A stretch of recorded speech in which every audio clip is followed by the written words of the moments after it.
What's going on, everybody? Welcome back to another episode of the Burn Down Podcast. Today, we have a special guest. He's an entrepreneur. He's the founder of the Modern Day Don.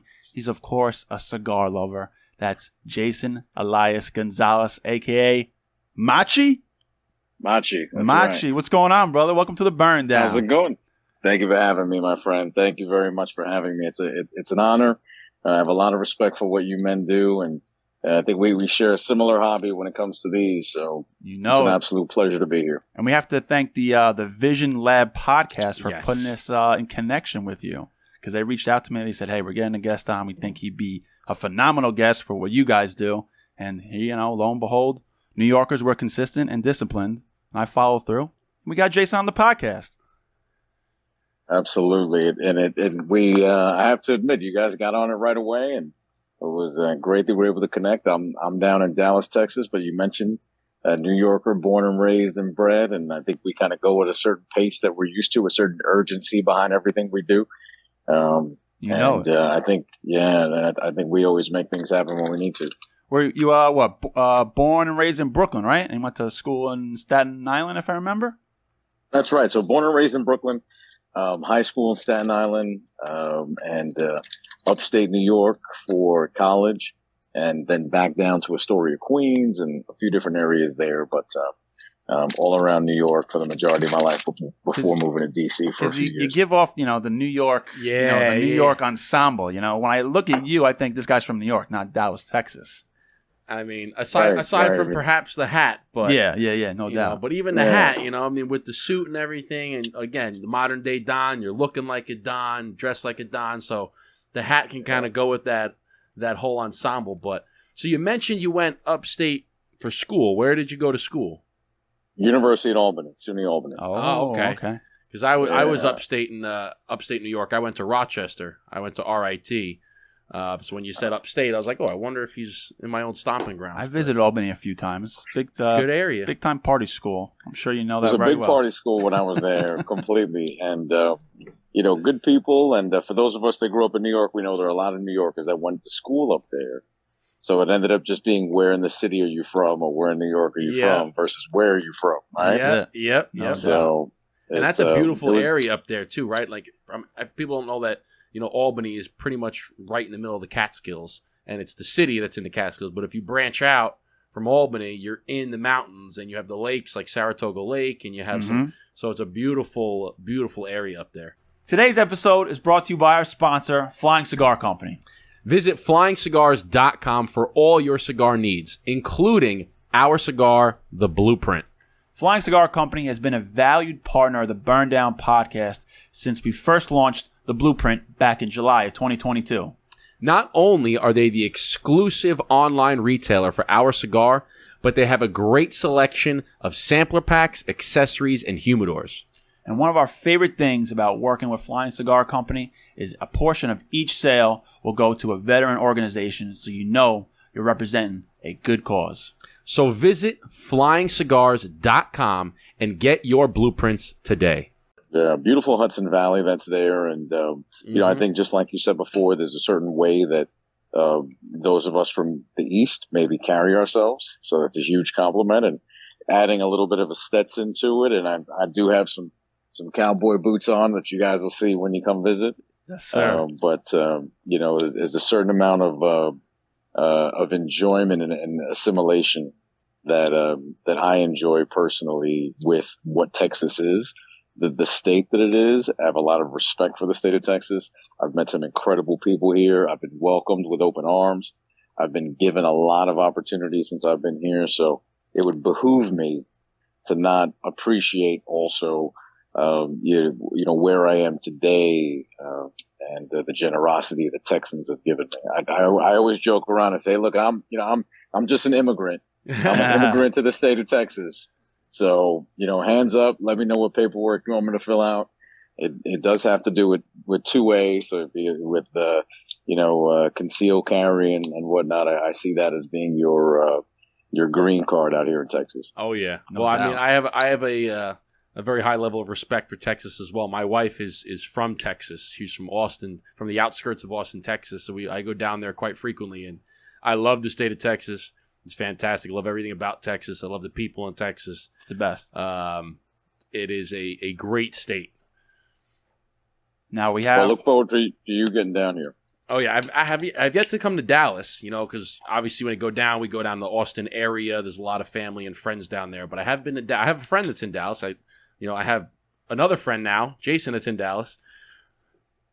Now, phone call away. Now the Giants fans, Jets fans. Ooh, see, that's what I run into trouble with because I am a Giants fan. So when I go to Texas, if I go to Dallas.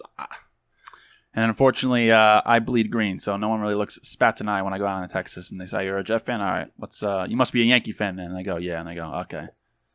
Well, here's what's interesting is that I'm cousins with both of you because I'm a Mets fan, but I'm a Giants fan. Okay. So I'm a little bit of a hybrid, but I'm sitting in the middle of Cowboys world. Yep, no doubt. And the headquarters is all of about 500 feet from me right now.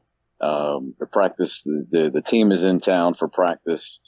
So if and when you do come, we'll make sure to get a little behind the scenes as long as we don't bring any evil juju to them. Right. I was just going to ask, are the Dallas fans as crazy as everybody makes them out to be?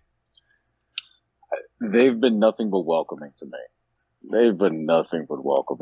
So I've had no complaints. They've been nothing but gracious. They take a lot of pride and they do it right here. Jerry didn't build an $8 billion organization by accident. And what he built is very, very impressive. I love it. So we're smoking blueprints. I sent you a couple of blueprints a couple of weeks ago because obviously we wanted you to try our cigar, being that you're an avid cigar guy. From our previous conversations, I remember you're big into Davidoffs, Plasencia, even threw a little Atabey over there. And if I remember correctly, Atabey. Yeah, Atabey. Not everyone knows about Atabey. So when we hear someone who likes Atabey, we know they're a true cigar. Great stick. When they first came on the scene, I fell in love with Atabey. They were a great stick. It definitely stays under the radar. But do we go ahead and do you want to do is there a lighting ceremony? Hey man. Well, we kind of jumped the gun. I was excited. I had a day Just full. wanted to make sure. Yeah, I had a day full of spreadsheets, so I need a friggin' stogie right now. Nice. So, you like Plasencia, you like Davidoff. I mean, us personally, without saying anything biased about our own cigar, it's right in the same ballpark. We took about 2 years to make that cigar, and we put all our blood, sweat, and tears because we wanted to compete with the big dogs. We didn't want to just make any old cigar. So, for cigar aficionados like yourself, we know you'll enjoy it. Well, thank you very much. You got it. So let's just start from the bottom. For the people who don't know you, for the people who are watching and listening, give them a little bit of background, where you came from, which we already know a little bit. But who were you in high school? How did you become the man you are today? Give us a little bit of background about yourself. Sure. Born and raised in a small town up north, as I say, Brooklyn, New York. Went to high school in Staten Island and upstate New York for college, and cut my teeth in the financial markets. Over a decade and a half in the financial markets, and with some bigger firms. I choose not to name names, but we all know the bigger firms, right? I've been with bigger firms. I was at a boutique investment banking firm for a few years, and that's where I cut my teeth. Moved down to DC for about 6 years, and while I was there, I helped run 2 small businesses. Was the CEO of a national organization. And really cut my teeth on a few other things. That's why whenever I go back to and I'll talk about the movement, which is modern day Don and what we believe it means to be a modern day Don, a lot of it comes down to skill set and a lot of the skills that we as men pick up through the years. So I look at a lot of these opportunities and experiences of skill sets that I picked up along the way, which have led me to where I am today. So hence the move to Texas in 2020, right in the beginning, right before COVID, was looking for that next opportunity where the grass was green. And when I meet people, I jokingly, but not jokingly, introduce myself as a treasure hunter and say, it's what I do, and I have the rough hands to prove it. And I think that's part of who we are as men, is being able to explore, being able to find the opportunities, being able to see where it's raining and grabbing a bucket. Right? If that's what we want to do. So, that's what Texas was. The growth that's here, the opportunities that are here, from what I was looking for personally, it aligned with the values also that I respect and that I appreciate as a man. So it all lined up. And since then, there's been a few other opportunities that I've been working on. 1670 Creative, that's my creative agency. What we do is we work on strictly communication within small business owners, usually under 10 million in volume. And we work specifically on storytelling. I'm sure you can already see my passion for the story. Well, right? You definitely got the New York hands. Yeah, You definitely got that going. Yeah, you got the hands moving. You got the hands moving, man. We get that for sure. As long as I don't burn myself with the cigar. Yeah, you got to be careful with accidentally knocking the ash of the cigar, moving around. I got to watch for the ash. I got a great setup here. I got the computer, the light, but I got to watch for the ash. But what we focus on with 1670 Creative is strictly storytelling. And we work with entrepreneurs to help them tell the story. I'm sure you have an amazing story about how Burn Down started, right? What was, where were you when the two of you were sitting somewhere and you looked at each other and just said, let's do it. What do we need to do? Who cares? What do we need to buy? Who cares? Let's figure it out. And let's just go. Or when you develop this, right? 2 years in the making. Mm-hmm. I'm sure there's an incredible story about how you came up with the name, with the word blueprint. I don't know if Jay-Z was playing in the background or something, but yeah, that's actually a funny coincidence that we had when we first started the Burn Down podcast. The original intro song was "Can I Live" by Jay-Z on his Blueprint album, and then fast forward 3 years later, we come out with the cigar. And the blueprint, stands for the blueprint that everybody has in their mind of who they want to be, how they're going to get there, what they want to do, right? Everybody's there is a blueprint for success. And a lot of people always ask, like, all right, well, what's the formula? There is a blueprint for success. It's choose what you want to, what do you want to do? Who do you want to be? Put in the hard work, put in the dedication, put in the consistency, and out comes success. Mm-hmm. And you might have to adapt, along the way, right? You got to make some change orders. You got to amend the drawings, right? But that's the blueprint in your mind of who you are and what you want to be, and that is where we came up with the name Blueprint. But you're right. There's always that story that we like to tell about when after we went through 15 different iterations of this cigar, we were sitting there out on the stone wall on my pool, and we're smoking a cigar, and we look at each other and go, This is it. And then this is the one. And then we started coming up. But you're right. So you help companies come up with or help companies communicate their story. Yeah. Right. Exactly. Who they are, what they represent, and your company 1670 does that. Is that exactly through right. Content creation? Is that through how is that implemented? How do you tell these stories? So what we do is we work with other marketing professionals to help them develop it. We work specifically on the actual communication of it. So we're working with sales teams, the executives to help them be able to tell their story better, right? And then we'll then collaborate with whatever chef we need to bring in for whatever meal we're cooking. I like that. I gotcha. Right?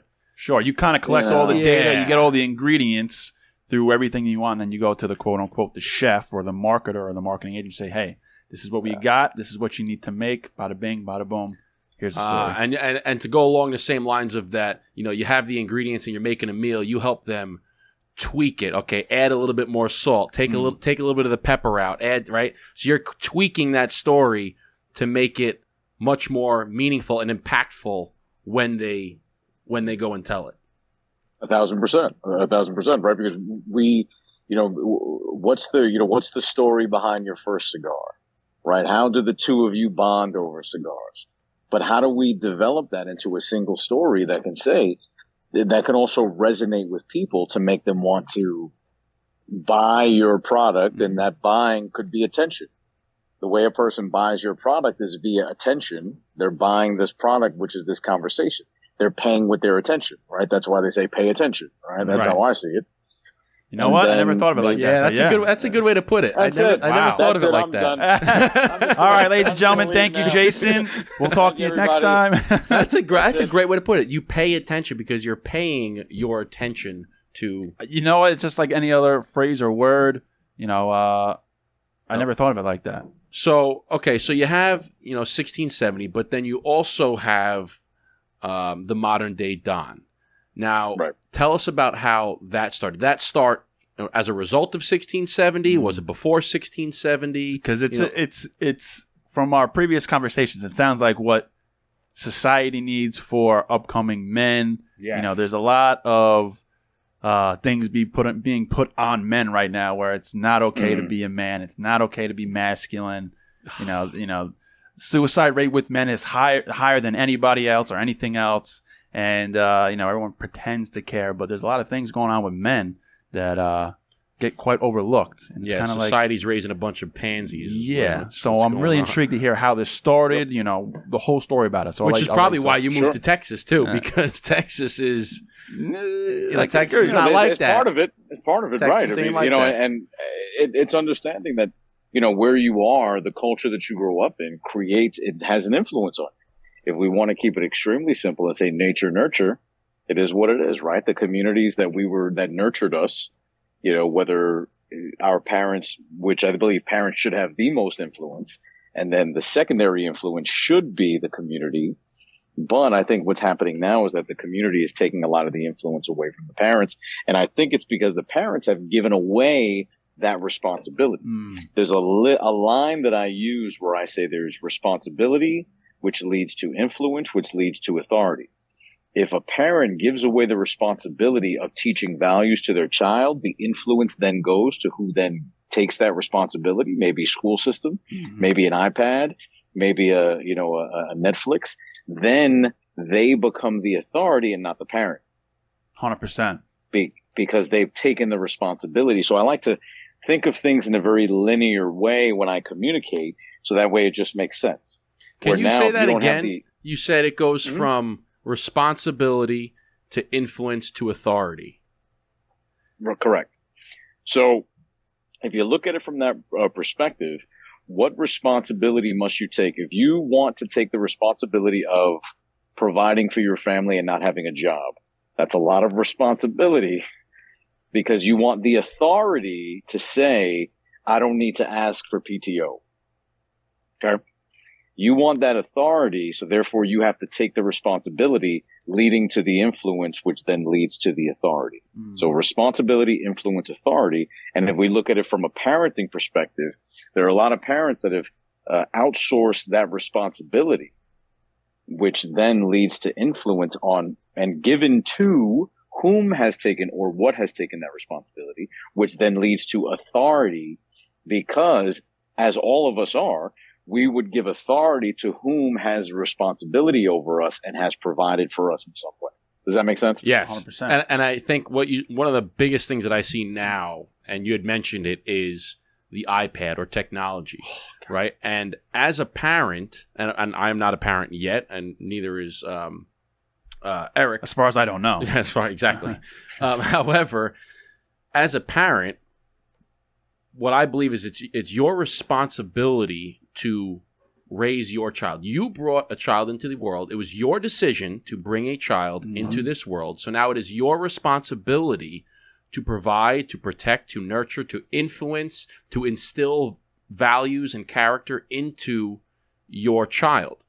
But now the parents are giving that responsibility to an iPad, to technology, to an iPhone, to the TV, to whatever. To a school system. Because they don't want the responsibility. What do you see parents do? They don't want the responsibility of watching after the kid. Oh, I need my 1 hour alone, or I need my 5 hours alone, so I'm going to put an iPad in front of my kid and just shut them up for 5 hours. Meanwhile, okay, now the iPad is the babysitter. The iPad is instilling whatever values are on that screen into the child. And then you got children that rebel and don't listen to parents, don't have respect for others, and it's a spiral. I got a couple thoughts on this, right? Oh, boy. Right. I always try to think of, where this how did this whole thing start, right? So, like, parents our age, we're in our early 30s, we're the new parents of society, right? So my one take on it is that, a lot of these new parents, they had a somewhat, the ones who kind of just, like you said, give responsibility away to the iPads, to YouTube, to the schools.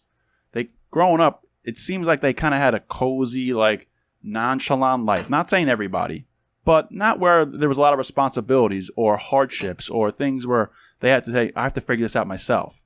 And now, 20 years later, now they have kids. Now they're like, well, my life was kind of easy. I kind of like just, getting $100 every time I asked. And now I have a kid and, if my kid stops crying with an iPad, yeah, sure.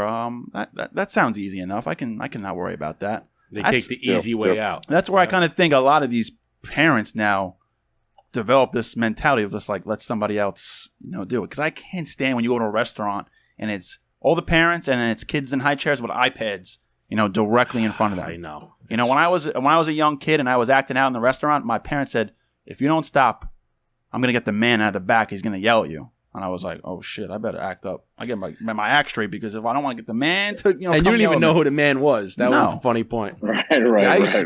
I remember vividly quick stories when I was when I was at a restaurant. I was a young kid and I threw a temper tantrum because for whatever reason, I didn't like my meal. Okay. Whatever the reason was. And I threw a temper tantrum.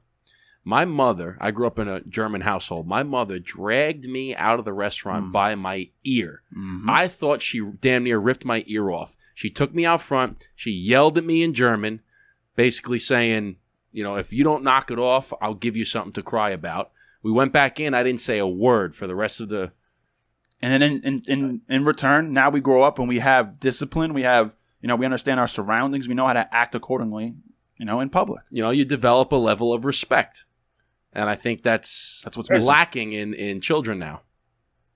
You said something that's very interesting, which is respect and respect for authority, right? That should go together. Mm-hmm. So a lot of what we're saying, I'm a big, clearly if my agency focuses on communication, I take this very seriously. And I take the way I communicate very seriously. I say the words that you hear me say, I take very seriously.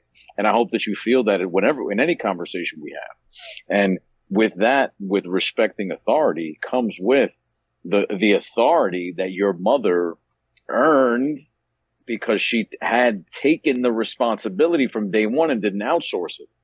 Therefore, that responsibility then led to the authority and led to you respecting the authority. Mm-hmm. Now, I think where we're all guilty in some place in our life is a C word, which is the word comfort and convenience. Yes. So it's a, there's a lot of people, and we'll kind of get to the modern day Don, if that's okay, is understanding that there's been a lot of comfort that the last 20, 30 years have given to all of us, right? There's no finger pointing here, but it's created a lot of comfortable situations, a lot of comfortable scenarios, and a lot of uncomfortable relationships that have kept men especially out of uncomfortable situations. Okay. And then also because of the conveniences that are there. Now, it's challenging for me, not as a parent yet either, to be able to look at someone that has taken that convenience, that has created a certain amount of comfort for them and use that tool. Who am I to say? I use an air fryer sometimes, right? I don't know. I'm not out here butchering my own meat, right? But there is a certain convenience and comfort that comes with a lot of the modern day conveniences. And I think that also has then trickled its way through to raising children. So but I think that there is some backlash that can come from that. And I think we're starting to see that now when it comes to the respect for authority conversation. When if it's been outsourced from a responsibility perspective, I've met a lot of people. I always was taught to respect my elders, right? And that's something that we were probably instilled with. I don't know how you say that in German, but I bet it sounds aggressive. I bet it sounds aggressive as shit, right? But that's gonna be a way to understand what that is. But I'd hate to say it, but I think that's starting to be lost in translation, pun intended. That, maybe that respect for your elders conversation has kind of changed a little bit as well. So all of that within that dynamic, this movement, this modern day Don movement has been something that I've personally worked on my own life for the past 8 to 10 years. I'm not sitting here to say that I've had it figured out since day one. I'm just a person that's been going through his own personal life, has been learning, has been developing, has been picking up skills along the way, and has gotten to a point where, just like you said, I'm just going to go after it. We're going to do it. We're going to start. And what I believe is that a modern day Don is someone that is the head of their household, the head of their family. Right? Hence the meaning of Don, right? I don't have to explain it to some East Coast guys like you. But a Don, in the traditional sense, is very similar to the word sir, let's say. But it's also something that's earned. Mm-hmm. It's someone that takes the responsibility of providing for a family, whether it be family of origin or family of choice. Okay? And when a man does that, he can then be given the respect that he's earned by taking on that responsibility. So we're just kind of going full circle with all these words here. Mm-hmm. And a lot of it comes down to, are young men taking the responsibility early on to become the Don of their life? That's what this movement is about. That's what modern day Don is about. Modern day Don is about bringing young men the information they need to be able to build themselves up and to be the Don of their own lives. Not to have everyone walking around thinking that they're a gangster. It's about understanding how are you the Don of your life and what are the things you should give an F about. Fatherhood, faith, finances, fashion, fitness that are going to make you the Don of your life. And that's sort of how it was conceptualized. And we're rolling out also on the fashion side. And right now we're just starting with something small. We know this is our logo, the Don logo with the hats. Burn Down's got to invest in some of this merch. I like this stuff. Yeah, we're gonna have to get some of this merch. Well, when you do come down, of course, we'll have it some online? Stuff Can you buy it online now? moderndaydon.com. Okay. Oh yeah. And and right now, and this is gonna be walking through the airport, be able to see, okay, you know what, you're a Don, then that means you're taking the responsibility of your life. That's why I went back to the responsibility, influence, authority. You're taking the responsibility of your life to be able to build over your family, right? And I'm sure we could even talk metaphors within the Bronx Tale, within Godfather, within Once Upon a Time in America, right? We can go there.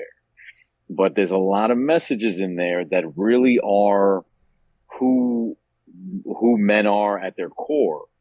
And I think that there's a lot of good messages there. And how does a man take that to move it to the next level? And, having great conversations with men like you and to be able to talk about what this entire movement is becoming is going to be beneficial to everyone that can appreciate what it is that we're trying to do. And then we're going to leverage these devices right here. If those devices will be used towards bringing information, of things that we don't want to see or we don't want our kids to see. Equally so, let's fight fire with fire, right? Yep. Let's use this to get that information out there because we're taking that responsibility back and building this so that way there's an opportunity for a young man to go and say, wow, this is a great community of Dons. We're going to do a live event one day. You men are 100% invited. Hopefully you can join us. Maybe doing a live podcast set up in the lobby. Absolutely. Love that. Absolutely. Right? Absolutely. Right? And we'll bring in Dons around the 5 Fs. And then that'll give an opportunity to sit down and, we'll bring some fitness professionals. We'll bring some high-end financial professionals, faith-based. I'm also a man of faith.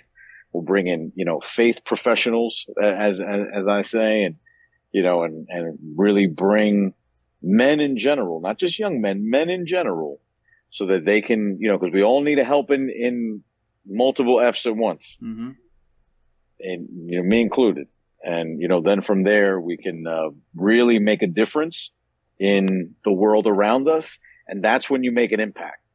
That's when we can sit back in 5 years and watch this tape and laugh about something. Yep. And say, man, look at that setup we had. And I'm in the back of a cigar bar. Yep. But, absolutely. And we got to start somewhere. I like what you'd say. It starts, and it starts with you, right? You're creating this movement, and it takes the people or the men to take initiative and take action and take responsibility of their own lives, and starting with you to create this movement and say, no, this is enough of what's going on in the world. Enough of that. Enough of being a little baby. Enough of crying about this person said that. This person, my life could be better if I had none of that. Take ownership. Take responsibility. And be the Don of your life. Yeah. And you had said the 5 F's, right? Which, finances, family, fatherhood, fitness, and faith, right? And I love that because I always said that there was 4 F's, like your life is like a stool. And I've included like the fatherhood and the family kind of in one, but the life is like a stool, okay? You have your faith, your finances, your family, and your fitness, okay? Some people can say it's your financial health, your spiritual health, your relational health, and your physical health. If only one of those legs of your stool, you could be a multi-gazillionaire, okay? Let's say that leg of your stool, you got that down, it's strong. But your physical health sucks, your relational health sucks, and your spiritual health sucks. That stool, as soon as you sit on it, it's going to fall over. Yeah. And your life is in shambles. You can have all 3, or you can have 3 of the 4. You can have your physical health is great shape, your financial health is great shape, and your family health is great shape. But as soon as you lean on that 4th leg, as soon as you lean on your spiritual health, you're going to fall over. You could have your spiritual, your financial, your physical, but if you don't have good family health, and as soon as you lean on a family, it's going to fall over. So having all 4 of those legs, and in your case the 5, if you branch out family and fatherhood, having all 5 of those, all 4 of those strong, then your life is gold. Then everything is balanced. You are the Don of your life, and that's what I think is important. Is that we have men like you who are saying enough is enough. Let's take ownership. Let's take responsibility, and let's take the action to make a change for the better. Yeah, like. I couldn't have said it better myself. This is like a 2-parter, but who were some of the people that you grew up idolizing, wanting to emulate, that kind of made you the man who you are today? And who do you think are some other figures in the world now that young men can look up to, to be inspired, to be like, you know what, I do want to be like this man. I do want to take control of my life. Yeah, that's a great question, and it leads back to where I grew up. And in fact, unfortunately, there weren't as many strong men to emulate, right? And maybe the neighborhoods we grew up in, and my father lived a very challenging life. My father was an alcoholic for many years. He really struggled with alcoholism, and my grandfather was a gangster, as crazy as it sounds. Wow. And we are Hispanic, so I say gangster, I don't say mafia, but he really was an influential component in Brooklyn before lotteries. This is back in the number running days, right? Okay. So yeah. So you'd have this area of Brooklyn, and you had all these railroad apartment style houses. You might know those. Yeah, we don't call them, or brownstone, kind of looking brownstones, but not that nice. And then out front, there was one house that had about 6 or 7 cars. My grandfather had a Lincoln Continental, and my father had a Boss 302, a Mustang Boss 302 the day he turned 17. And my uncle had a Chevy SS. And, wow. Right. So there was one house that had about stood out $20,000 in cars out front. So you kind of knew that was the house. And, I think New York City experienced a lot in the 70s into the 80s that affected a lot of these communities. Now, again, I don't say any of this as a sob story.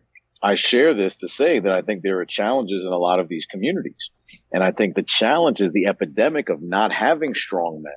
So a lot of men have had to turn to models of how to behave and emulate virtually. Now, I think that can also be a blessing. Mm-hmm. Right. There's also a reason that there are a lot of men out there that have also left legacy in books. If we want to go as far back as Marcus Aurelius, if you're a man of faith and want to look at the teachings of Jesus Christ, if you want to look at Abraham Lincoln, right? There's a lot that's within the books that can also teach us how or things that we can do to emulate certain character traits. And that's what I think young men need to think about. What are the character traits that you want to possess? Mm-hmm. When you possess those character traits, then you can then become that character. But you have to have those character traits. And I think a very healthy way to look at it is to look at character traits across the board and develop those character traits. And then that will unfold into who you are as a man. So in growing up, I didn't have many male role models to emulate, and I can look back on it now and be able to see that. But I'm not sure that there are young men that are in the same situation. Were there any athletes, Arnold Schwarzenegger, Mike Tyson, were any of these guys like guys you looked at, like, or Michael Jordan? Were any of these figures like, you know what, I like this way. I like the way this guy moves. I kind of want to be like this guy. Is anyone like that ring a bell? I can look at a few people across the board, right? I can look at someone like a Jocko Peterson, a Jocko Willink. Sure. I mixed up. I put Jocko and Jordan. And Jordan, yeah. That would be the ultimate of ultimate men, right? Right, and that goes back to the stool you mentioned before. So there's a few men that definitely stand out in my mind in different capacities. The competitiveness of Kobe, right? The competitiveness of the work ethic of a Michael Jordan, right? The protection of a Jocko Willink, the intellectual prowess of a Jordan Peterson, right? The business. Entrepreneurship, adventure, and prowess of Donald Trump, right? They all have different capacities that I can look at with a sense of admiration while keeping myself back from idolatry. And I think that's very important for young men to be able to know, is that we can look at it from a different perspective. And I can look at someone and say, you know what, I like what they are. I like their characteristics in this area.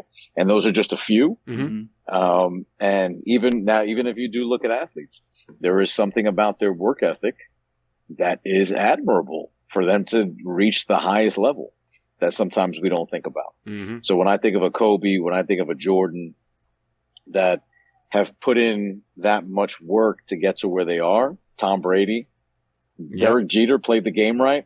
That's it. Yeah, I always say that. Absolutely. He always stood underneath the radar. Now, are you Yankee fans or Mets fans? Yankees. Yes, absolutely. You're actually like my father. He was a Rangers and a Mets fan. So he was kind of the hybrid. Well, I can't tell the story behind this, but it's a '96 World Series ring. Beautiful. I would love to have when you guys. I was going to say, so that's interesting because you're a Mets fan. Do that in person. You're a Mets fan, but you're wearing a Yankees championship ring. So what I can share is the ring is on loan from a very good friend of mine. Okay. And there's a great story behind it. And I love your viewership, but I can't share it here. That's off camera. No, that's okay. That's okay. Well, but when you come in, yes. But when you come to Texas, I'm going to share that story. And we'll have a great time. Yeah, you keep the people's mind running. One of the things I liked that you said was that you can, and there's kind of two things that I was thinking about as you were talking about this. The first is that there's certain people that you can look to that emulate what you want in certain aspects of life, okay? And I've always said this to people, that you never take advice from someone in a certain area that isn't better off in that area than you are. And what I mean by that is, okay, you would never take financial advice from somebody who's making less than you or has less wealth than you. That would be poor advice, because why am I going to take advice from somebody who's not doing as well as I am financially, right? If I want to do better financially, I'm going to take advice from somebody who's better off financially. I'm not going to take marriage advice from somebody who's been divorced 4 times. Okay? So you don't think so? So you had said there's certain aspects of people that you would take, intellectual advice from a Jordan Peterson, business and entrepreneurship advice from a Donald Trump, okay? The protection advice from a Jocko, right? You would take all of this advice from these different people. And I think that one of the benefits of today's society is, again, a benefit of this, this can be a blessing and a curse, but a benefit of technology is that 50 years ago, you didn't have access to all of these people, right? The only access you had was whoever was in the home, whoever you might have seen on TV. Or in your community. And what you read in books, okay? But now, you have access to any influencer that you want. You can, if you want to follow and emulate somebody, you can pull up videos and books and information on anybody. Which could be a blessing and a curse. If you're watching the wrong things, you're influenced and you're going to emulate the wrong things. But if you want, Agreed. if you're watching the right stuff, right, which is to go back along the lines of where we said parents are giving up the responsibility to iPhones or iPads. If you're utilizing the iPad or the iPhone in the proper way, you can influence your child for the better. If you're using it to show and to promote the good values and the good character traits, then it could be a blessing. But if you're just using it to babysit the kid and you don't know what they're watching, that's when it could be a negative. So it could be a blessing and a curse depending on how you use it. And I think that's a benefit about the society and the world that we live in today is we have so much access to information. If you're using it to better yourself, more power to you. If you're using it to worsen yourself and to just scroll and scroll and scroll and scroll and turn your brain into mush, that's going to be a problem. Yeah. Well, and that brings a word that, as you were saying, that was the word distractions. Because now there are more and more distractions along the way that the algorithms make money based on distractions. Mm-hmm. So they don't make money on what I'm looking for. They make money on the distractions of showing me this light that I was looking at, and now I found it. Now it's going to be advertised on my Instagram for the next 2 months. So I couldn't agree more. It's a tool. It is, social media, the internet is a tool. It just depends on how you use it. It's a chisel for the character that you want to build. Now, if a person wants to use that tool to learn how to get in shape, because you can go on YouTube right now and you can come up with hundreds of thousands of free videos on how to get in shape, you're still utilizing the tool.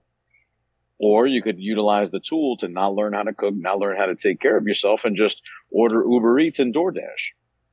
Exactly. Therein lies the responsibility of men to instill into their children the values and virtues that are necessary to have access to the tools, but use them in the right way. That's when you can look in the mirror and say, I am a virtuous man. I surround myself with people of virtue, because even with access to certain tools, we do what's right every time. And that's something that we believe in is going to be a part of modern day Don. It's about protecting our community, protecting, people that we care and love, providing for them, but living by a code. Yeah, I couldn't agree more. I mean, there's certain things that, the phone technology kind of also gives off like an artificial feeling. Like some things I do believe, I'm sure you guys agree, that you need to learn in the present moment, in person. Like, I want to make more connections with people, understand how people operate. I can watch YouTube videos of people public speaking and stuff like that, but I don't actually know how to talk to people. I sometimes feel like the cell phone, the social media kind of gives like this wall of a false perception of how things really are. Mm-hmm. And people growing up, guys and girls, they kind of get this false reality of that's how it is. And then when reality kicks, they don't know how to react to it. And that's where I kind of think the downfall of phones come through, where social media or technology is they don't know how to deal with life. Us growing up, if you didn't know how to do something, you either asked your dad, you asked your mom, you asked your friend, and you just did it. Like when I had to change my brake light when I had my first car, I didn't have YouTube to look it up. I was just like, how do I do this? Went to AutoZone, or I asked my dad, and he's like, go buy a bulb and figure it out. Yep. Or I bought my first car. I didn't understand how loans worked. I didn't know what financing meant. And I'm not good. I'm not the best with math. It takes me a while to learn with math. But my dad's like, I'm not going to the car dealership with you. You just have to go and figure it out. If you got any questions, just come back and ask me. It's exactly what I did, and I figured it out. So I feel like young kids growing up, they think the answer is right here for them for everything. And that's where the parents kind of lean back and fall on. We're like, they sometimes, maybe may not be true, but like they just want to rely on the phone to take care of them. Right. Like I don't want to tell my son. Go ahead.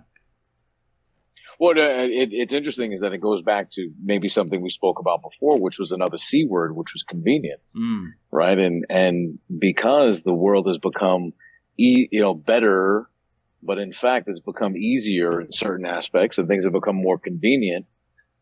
But is there a certain skill set that's being lost along the way because of that convenience? Sure. Right.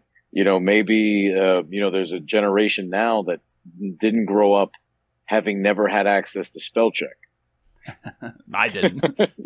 Right. I always got the red marker. Fix this word. This is wrong grammar. I'm like, fuck. Right. So now that could be a convenience that, in fact, then challenged or took away a certain challenge that was necessary, because it was always going to be there to help fix. Mm-hmm. Right? If a person only grew up with roadside assistance, do they know how to change a tire? It goes. I mean, it goes back with this whole thing with AI now. I mean, AI can figure out math problems. I wasn't good in math, but all my classes in college were math oriented, and I would have to sit in my room for hours to do the same problem over and over and over again. And by the 15th time, I figured it out.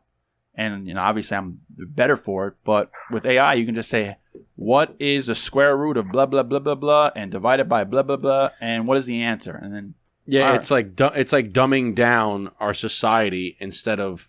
I remember being in high school, my physics teacher said, he was teaching us the equations and how to do things, and he said, we all had the calculators, and you had the TI-83 calculators that you could do all that, right? Could calculate the stuff for you. He goes, I'll give you a calculator when you can do it without a calculator.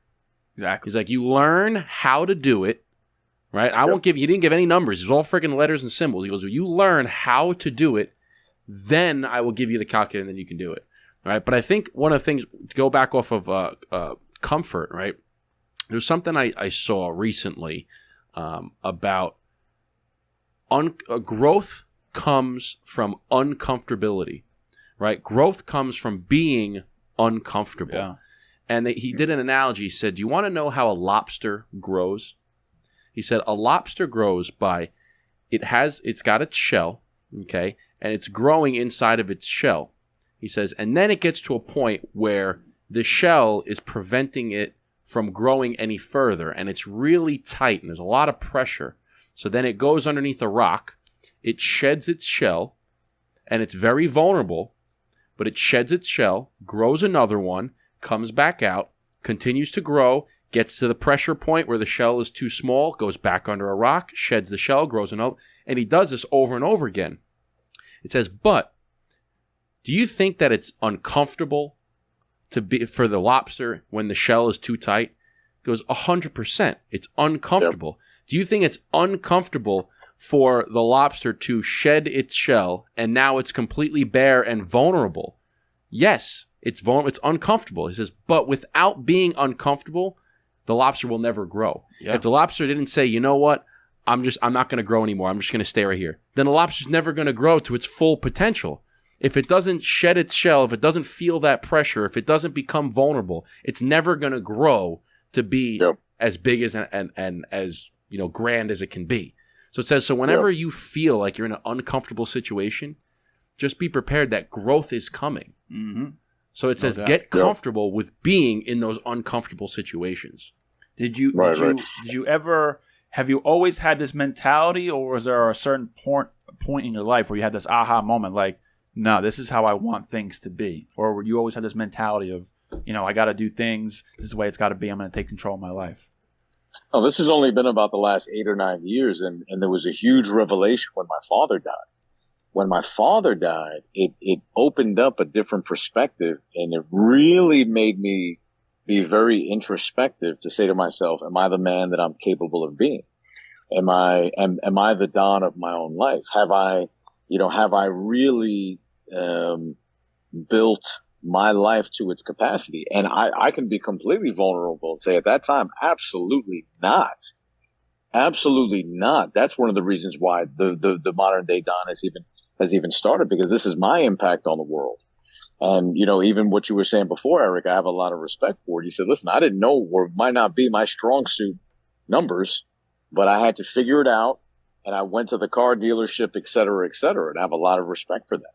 And because of having to shed that shell and go to the car dealership without the shell on, you were able to grow from it. So to your question, absolutely not. About 9 years ago, my father passed away, and it really changed my perspective on the world.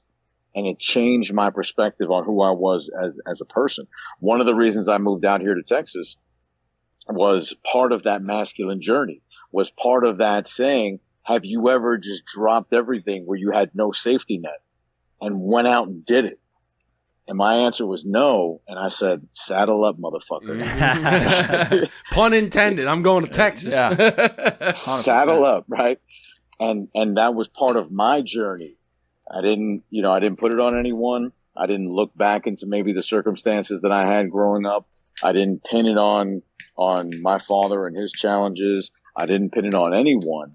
I looked in the mirror and I said, listen, if you're going to build and you're going to be the man that you're supposed to be, part of it to me was also that beginning of 300 where they send the boy out into the wilderness. Yeah. Right. And he comes back and he's got the wolf on him, and now he can be a king. Now he can be king. And I think it's about men understanding that. I think that in every man's life, they might want to consider doing that, where they can go. There is no safety net.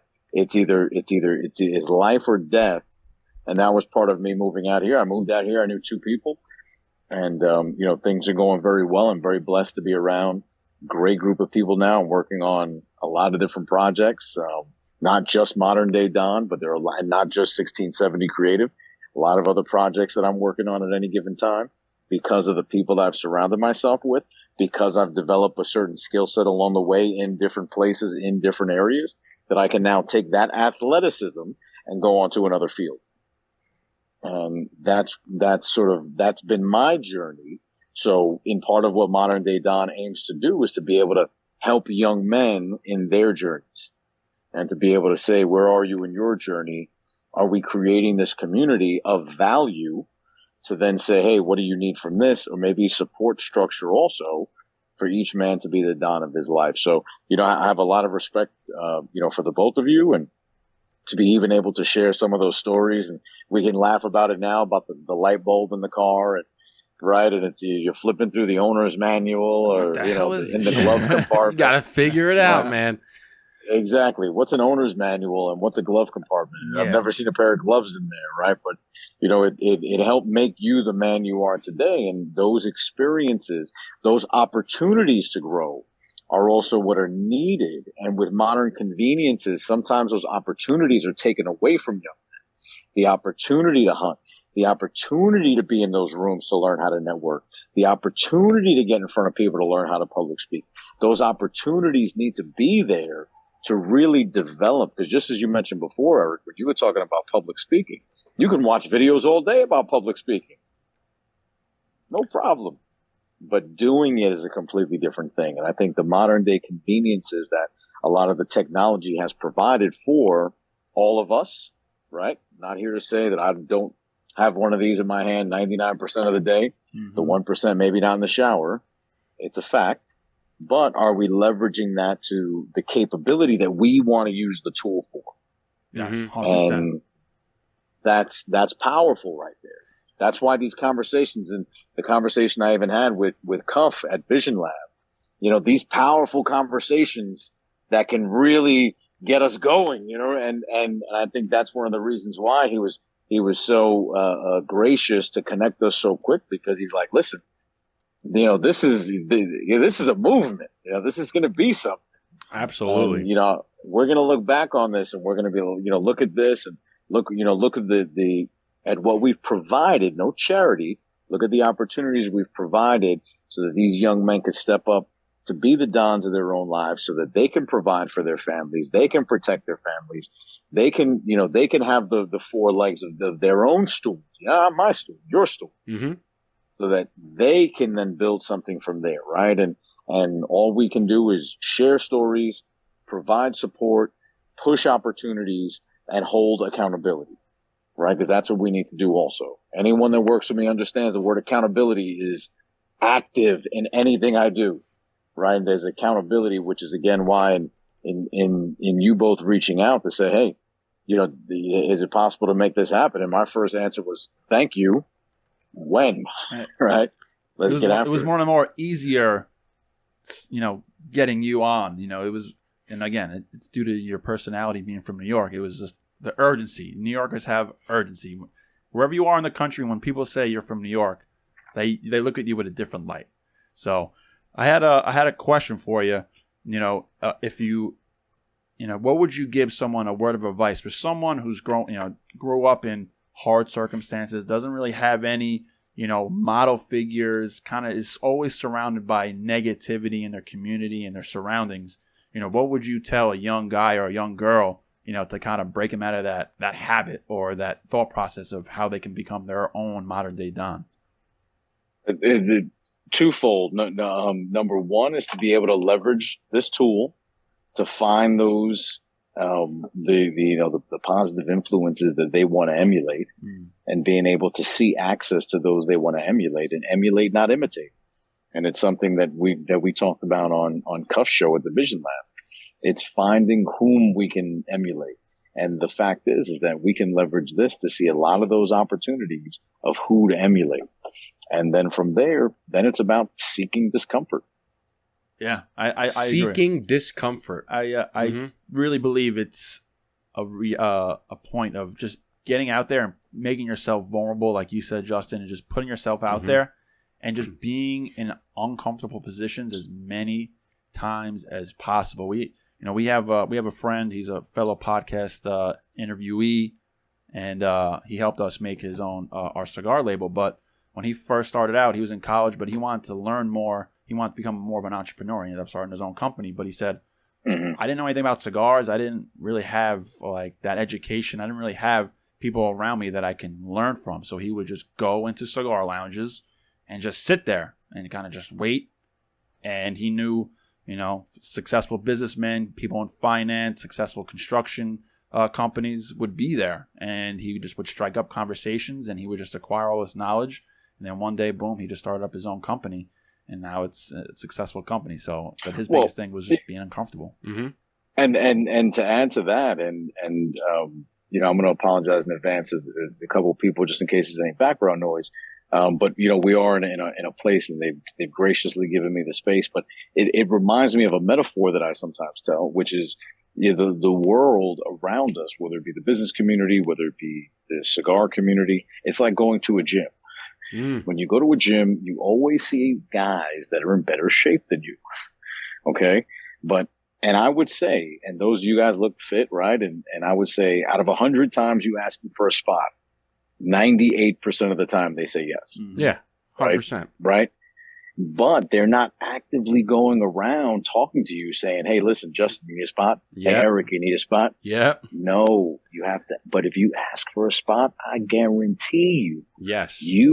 Every time you walk into that gym after that, they will be, hey, you know what? How's it going? Listen, when you hit that the other day, I just want to share with you, you're arching your back a little too much. You're doing this, you're doing that. And you know what? They're fit enough that you can take what they say to the bank. Yeah. And that's a great thing that you brought up is the gym, because I was going to say is one of the best examples of where growth comes from being uncomfortable is in the gym, right? When you're warming up and you're, let's say whatever you're doing, if you're doing squats, you're doing chest, you're doing whatever. When you're warming up, it's not tough. You're not struggling. You're warming up the body. You're not in any sort of discomfort. Okay, granted, you don't have any injuries, right? But the growth of the muscle comes in those last few reps where you feel uncomfortable. You feel like you can't get it up, and right. That's why I love squat, because I think the squat is a perfect analogy for life. Right? Is squatting is when everything is on your shoulders and it's weighing you down. You need to stand the fuck up. Okay. So it's a perfect analogy for life. When all the troubles and everything is trying to weigh you down, you need to get back up. So you put that bar on your back and you squat down, and it's struggling. You need to stand back up, and that's where all the growth comes from. You don't grow from doing just the bar. Granted, if the bar is not your max, but you don't do from just doing 15 air squats. That's not where growth comes from. Growth comes from put some fucking weight on the bar and struggle. Okay, and you might go to the gym and you might put the weight on the bar and you might not get it up, right? You go back the next week, you try it again. You might not get it up. You go back the next week, you try it again. You might get it up that time. You think that you grew from those 15 air squats? No, you grew from all that struggle that you put your freaking legs through and you put your body through. That's where the muscle growth comes from. So I think it's a perfect example. Same thing what you said about public speaking. You can watch all the videos on that you want. You can read all the books on how to be a good public speaker. But until you step in front of 15,000 people and speak, you're not going to grow because you're going to be uncomfortable no matter how many books and videos you watch. You're going to be uncomfortable the first time you do it. You're going to stutter. Yep. You're going to fumble over your words. It's not going to be good. It's not going to be pretty. You're going to suck. Yeah. But like we had said before, you got to embrace the suck. Understand that your first time is going to be bad. Your second time is going to be bad. The third time is going to be a little bit better. And eventually, you do it enough times, you're not going to feel uncomfortable anymore. You're going to get it down pat. You're going to be a great public speaker. You're going to be in shape. You're going to be whatever. Right, but you gotta put yourself in uncomfortable situations. Completely, and to add to, I agree with you 1,000%. And to add to kind of wrap that metaphor with a bow is the fact that you want to look at other people that you're going to ask for help from someone that has some pretty strong legs. Yes, like you said, the person that is in better shape than you, you're going to take their advice because what I had said earlier is you're not going to take advice from somebody who's in worse shape than you. Right? If I'm trying to get in shape, I'm not going to take advice from somebody who's 400 pounds and obese. I'm going to take advice from somebody who's in better shape than I am. Yo, how'd you get that? How are you able to squat 400 pounds? How are you able to do this? How are you able to do that? How do you get abs like that? That's who you ask for advice. They're going to tell you. And another thing is you said, when you go into a gym, nobody is around seeking out to give you a spot and seeking out to give you advice. But if you ask for it, they'd be more than happy to help you. So it's the same thing with life is people aren't going to, there's very few that are out that are going to come up to you and say, hey, let me give you some advice. But if you actively seek the help and the advice of those people that are in better positions than you are, they'll be more than happy to give it to you. So you have to go out and ask for it, right? And you're going to earn the respect. And on top of that, they've all been where you are. They're going to respect you more for asking. They're going to happily give you a spot. They're going to happily give you advice. And what I found is that 9 times out of 10, they want nothing in return. Nothing in return. So life, the business world is the same as the gym. And if you just seek out those that are in a better shape than you, ask, right? Seek, not ask, not seek, not expect, right? Right. So if you actively ask and you put yourself in those uncomfortable situations, if you are 50 pounds overweight, you are 100 pounds overweight, when you walk into that gym, you're extremely uncomfortable being on the treadmill for 5 minutes, not just physically, but emotionally. That's just real. But how do you harness that feeling of being uncomfortable and then being able to take a step to the side, putting your humble hat on and saying, how do I ask those that have been down this road, that have climbed this mountain, for their advice, for their help to spot me so that then they can also help me in a spot that they were. So my answer to you, Eric, is seek discomfort, ask, find those that are in better shape than you are in the areas that you want to go. The same way maybe you wouldn't ask a yogi on how to lift weight. In the same way you wouldn't ask, a boxer about meditation, maybe. I don't know. But you can actively seek out those that are experts in their area and learn from them what you believe will help in your character. Mm-hmm. Ask and you shall receive. Right? Amen, brother. Amen. I love it. We thank you for coming on, Jason. Machi, a.k.a. Machi. We thank you for coming on. These are the conversations that young men and, I don't want to say young men and older men, all men, men of all ages. These are conversations that we need to have so that people can take ownership of their lives and become the Don of their lives. So we appreciate you coming on to the show and having a conversation. We hope that you're enjoying the blueprint. And this is the moment where we give you the red carpet. The floor is yours to plug away. Tell people where they can find you. Tell people, all of the, what's coming next for the modern day Don and what's coming next for 1670, any other projects. This is your moment to plug away. Fantastic. Well, first and foremost, Eric and Justin, thank you for this opportunity to be able to communicate some of the things that I'm working on, right? I mean, this is really about platform. This is about finding like-minded individuals that are on a similar mission, right? I see myself as a man on a mission. I have a feeling you see yourself the same. So it's really about us syncing up with other men on their own individual missions, and maybe there's a bigger mission. So individually, a lot of my information. We lose power. You lose power over there. I just lost my light for a second. There we go. It happens. It happens. The light's back. The light's back. But again, this is about men on a mission and men figuring out what it is that their mission is. So first and foremost, again, thank you for having me. And this is about figuring out what your mission is. So Jason Elias _official, moderndaydon.com, moderndaydon_official. That's where you're going to see a lot of the information. That's where we're getting the movement out. Down here in Dallas, Texas, a little north of Dallas, and Frisco, down in Frisco, Texas. And, it all comes down to connecting with the right people, other men that are on a mission. Like I said, 1670 Creative keeps the wheels on the bus. That's what we work on any given day when it comes to storytelling for business owners. But aside from that, the Modern Day Don is the bigger mission that we're on. So if anything that we've spoken about today, if anything I've said today resonates with you, and I say that to say any of the Burn Down podcast listeners, please do look at Jason Elias _official. Please do look up Modern Day Don official, moderndaydon.com to get one of the first limited edition hats that we just put out. That's going to be a part of the movement as you're walking around. Someone's going to tap you on the shoulder one day and say, "Are you a Don? I'm a Don." And, they'll be able to create this community. So that's where we are. Again, thank you for the opportunity. I hope we can do this again and, be able to smoke and maybe do an in-person event down here in Texas. And we'll be back in this spot. I'm in a great place called the Monarch Stag, which is a great privately owned cigar lounge and whiskey bar that does a great job. And again, it's about bringing those people that are also on their separate missions along for the ride. So again, thank you. Well, thank you very much, Jason, for being on the show. Again, everybody who's listening or who's watching, go check Jason out. Again, it's Jason Elias _official, Modern Day Don _official, and moderndaydon.com. But with that, Eric is going to give us our signature send-off. Jason, it's been a pleasure. Yes. Thank you so much for joining us here on the Burn Down Podcast. We appreciate it, brother. And as our signature send-off, we used to like to say cheers, chin chin, and salute, my friend. We appreciate your time. Salute.